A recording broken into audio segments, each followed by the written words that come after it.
안녕하세요, 스그입니다. 2021년 스트릿 패션계에서 가장 지대한 영향을 끼치고 있는 인물이 누구라고 생각하시나요? 한 장에 한화 약 100만원에 팔고 있는 청바지가 출시와 동시에 품절되기 일쑤고 전세계 핫한 셀러 저스틴 비버, 트래비스 스캇, 카니에 웨스트, 버질 아블로 등 미국의 스트릿 씬을 주름잡는 유명 인사들이 전부 착용하는 브랜드가 있다면 믿겨지시나요? 피어 오브 갓, 에센셜, 제리 로렌조입니다.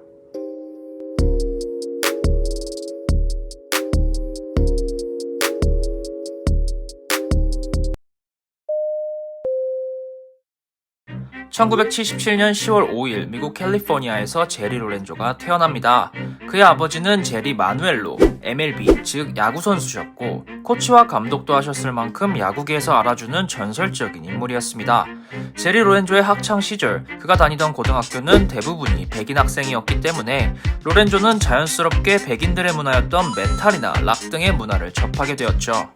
하지만 주말에는 흑인인 교회에 나가서 흑인들로만 구성되어 있는 분위기 속에서 가스펠, 힙합 등의 흑인의 문화를 접했습니다. 두 문화의 교차로 인해 상당히 혼란스러울 수도 있었지만 제리는 오히려 이런 백인과 흑인의 다양한 문화 요소들을 편견 없이 즐겼고 완전히 이질적인 두 문화들의 병렬 가운데서 성장하게 됩니다. 현재는 패션계에서 알아주는 인물이지만 처음부터 그가 패션의 세계로 빠져들었던 것은 아니었습니다. 그의 아버지의 영향이었는지 어렸을 적부터 농구 광으로 유명했던 제리 로렌조는 학교를 졸업하고 돌연 LA의 로욜라 메리마운트에서 NBA 경영학 과정을 선택합니다. 당시 제리의 아버지는 메이저리그에서 매니저를 맡고 계셨고 아들이 자신과 같은 운동선수의 길을 걷길 바라셨죠.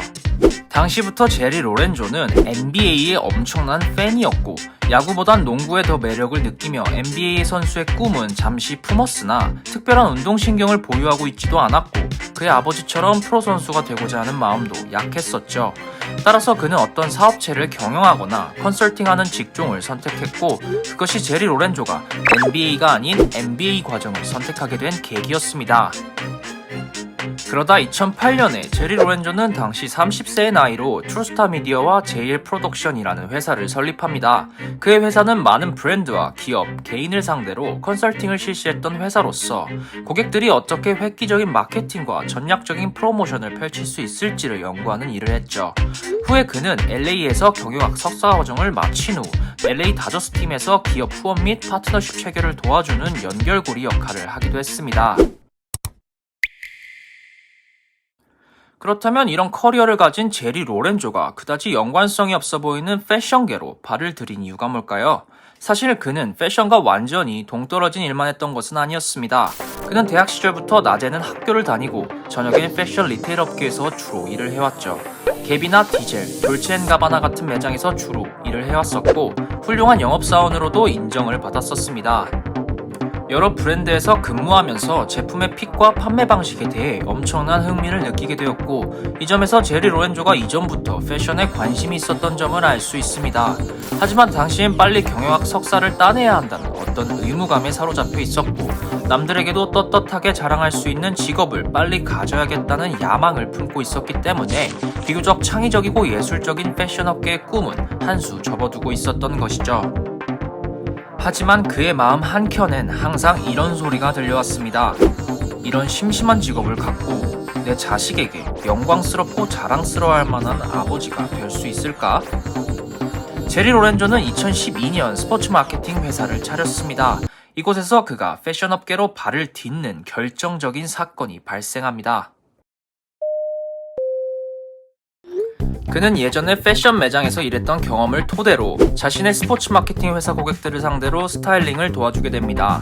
그러다 문득 그는 현재 존재하지 않는 제품들로 고객들을 특별하게 꾸며내고 싶어 했고 이를 충족시키기 위해선 다른 업계와 차별화된 디자인을 찾아내야만 했죠.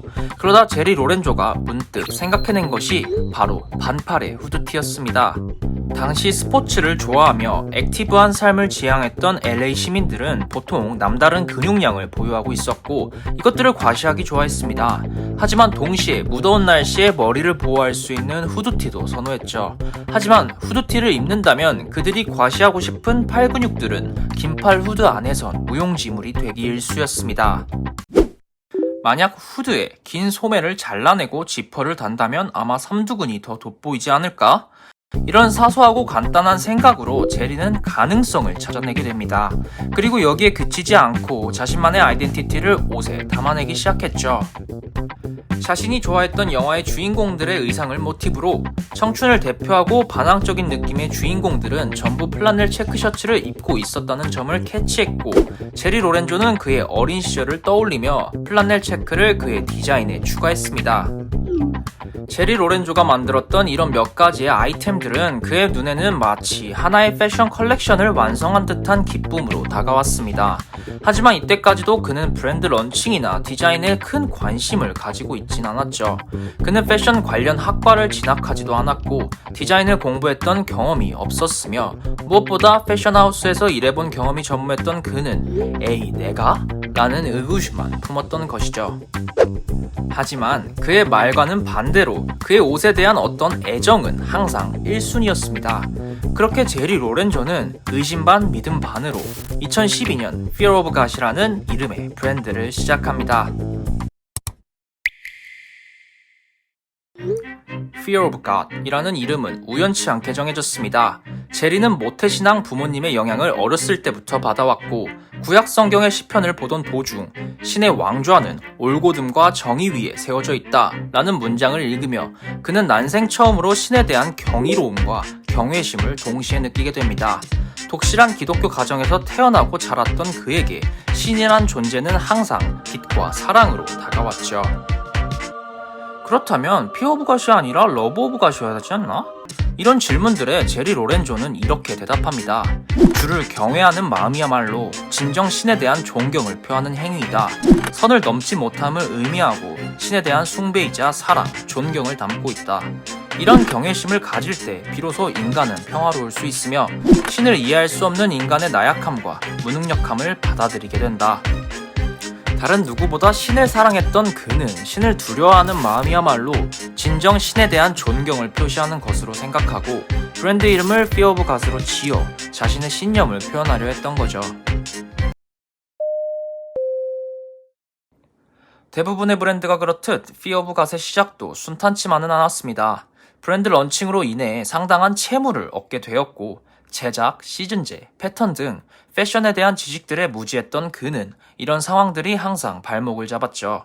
그런 그를 얕잡아본 여러 업체들은 바가지를 씌우기 일쑤였으며 심지어는 물건을 훔쳐가는 프로덕트 매니저도 있었다고 합니다. 그렇게 험난한 시기들을 딛고 그는 첫 번째 컬렉션을 출시합니다. 뭐 당연히 성공적이진 않았지만 역시나 될 놈들이랄까? 하필이면 그의 클럽에서 일할 때부터 알던 친구가 버질 아블로지 뭐야? 이렇게 미국 스트릿씬을 조사하다 보니 버질이 참 대단한 사람이란 것을 느낍니다. 아무튼 그의 컬렉션을 본 버질 아블로는 제리 로렌조에게 전화를 걸죠. 친구, 나 칸이랑 작업 하나 하는데 같이 하실? 제리 로렌조의 컬렉션 중 티셔츠에 감명을 받았던 버질이 카니에 웨스트의 데뷔 컬렉션에 초대를 한 것이었습니다. 제리는 바로 비행기에 올랐고 카니에 웨스트와 만나게 되죠. 카니는 제리를 만나자마자 이런 말을 합니다. 전 단순한 이 롱 티셔츠에서 당신이 담은 모든 생각들이 보였어요. 카니는 이 말을 직후로 제리 로렌조에게 협업을 진행하자고 요청했고, 카니와 제리는 파리에서 공동 작업을 진행했으며 후에 이것은 이즈 스토어 상품과 이지 프로젝트의 시작점이 되었습니다. 이 프로젝트는 제리 로렌조에게 엄청 고되지만 도전적인 기간이었고, 심지어 일하는 동안 제리는 쌍둥이 자녀까지 얻게 되어 더 바쁜 삶을 보내고 있었습니다. 하지만 많은 배움과 자신의 패션 업계에 대한 확고한 믿음을 얻기엔 충분한 시간이었죠. 그렇게 몇 번의 협업 끝에 카니와 로렌조는 각자의 길을 가기로 선택했고, 이 시기 즈음에 집에 돌아가는 제리 로렌조에게 한 인물이 접근합니다. 바로 미국 유명 팝 가수 저스틴 비버였습니다. 당시 저스틴 비버는 새로운 앨범 프로젝트인 퍼포스 투어를 준비 중이었는데 그의 음악을 미학적인 관점들과 결합해야만 했었습니다. 이곳에서 제리 로렌조를 아트 디렉터로 제안했던 것이죠. 그렇게 제리 로렌조는 2016년 저스틴 비버의 퍼포스 투어의 모든 룩들을 디자인하고 제작했습니다. 1990년대 그런지 룩의 다양한 프린팅 티셔츠에서 영감을 받았던 이 모든 룩들은 단번에 인기를 끌게 되었고, 전 세계 여러 매장에서 판매되며 패션계의 새로운 유행을 선도하게 되었습니다. 이 계기로 인해 제리 로렌조 그리고 피어 오브 갓의 유명세는 하늘로 치솟았고 피어 오브 갓이 전 세계적인 브랜드로 자리잡게 되는 계기가 되었죠. 제리 로렌조는 피어 오브 갓을 런칭한 지 약 4년의 기간 동안 거의 매년마다 전년 대비 매출의 2배의 성적을 이뤄냈습니다. 이렇게 그가 성공할 수 있었던 이유는 그의 디자인이 매력적인 이유도 있겠지만 진짜 이유는 아마도 그가 공부했고 운영했던 컨설팅 및 마케팅 능력이 빛난다는 점을 알 수 있는데요. 그는 항상 유명한 사람들과의 협업을 진행했고 또 그런 인맥들을 쌓아왔습니다. 이 점에서 우리는 그가 자본주의 안에서 패션 시장 논리에 대해 정확하게 알고 있고 어떤 점을 소비자에게 제공해야 매력적으로 비춰지는지를 인지하고 있다는 걸 알 수 있습니다. 이런 탁월한 그의 능력은 피어 오브 갓의 다양한 업적에서 여실히 드러납니다. 2018년 피어 오브 갓은 나이키와 파트너십을 맺습니다. NBA 팬이며 농구 문화를 사랑했던 제리 로렌조는 나이키와 NBA, 스포츠를 사랑하는 유저층과 그 중에 농구를 사랑하는 유저층의 결합이니 절대 마다할 이유가 없었죠.